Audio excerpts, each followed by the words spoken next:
Баршаңызға сәлем достар. Бүгінгі видеода мен сіздерге ағылшын тілінде уақыттың қалай айтылатындығы туралы айтатын боламын. Міндетті түрде видеоны соңына дейін қараңыздар. Біз нақты бір уақытты айту үшін, мысалға сағат 9 болды деп айту үшін It's 9 o'clock деп айтамыз.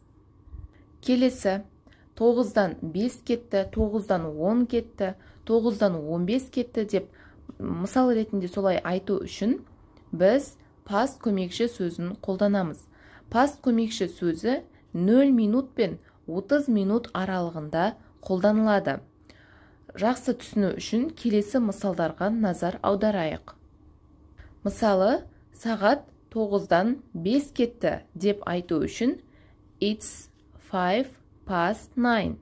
Яғни 5 минут деген бірінші болып айтылады. It's 5 past өтті, 9. Яғни 9-дан 5 кетті деген мағынаны білдіреді.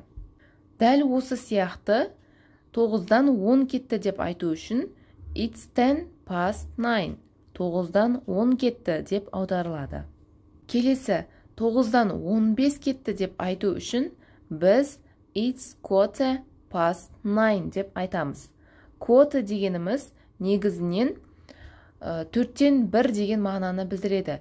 Кез келген заттың 4-тен 1% quarter деп айтылады. Яғни 60 минуттың 4-тен 1 бөлігі 15 минут болғандықтан quarter сөзі қолданылады.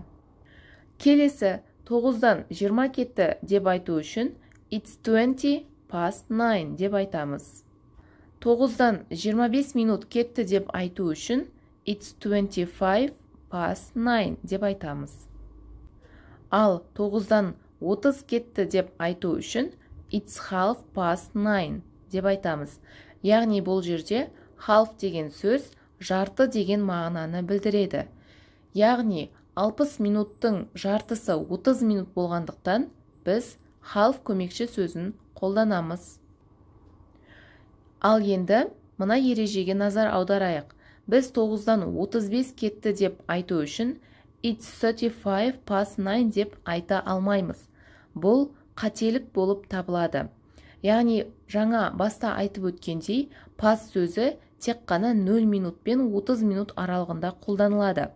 30 минуттан 60 минутқа дейін to көмекші сөзі қолданылады. Негізінен to деген ға-ге, қа-ке деген жалғауды білдіреді. Біз 9-дан 35 кетті деп айтпаймыз ағылшын тілінде, оның орнына 10-ға 25 минут қалды деп айтамыз. Мысалы, It's 25 to 10. 25 25, 10 10.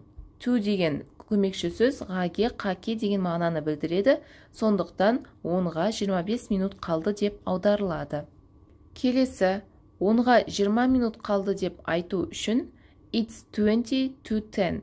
Яғни бұл 9-дан 40 кетті деген мағынаны білдіреді. 9-дан 45 кетті, яғни 10-ға 15 минут қалды деп айту үшін It's quarter to 10.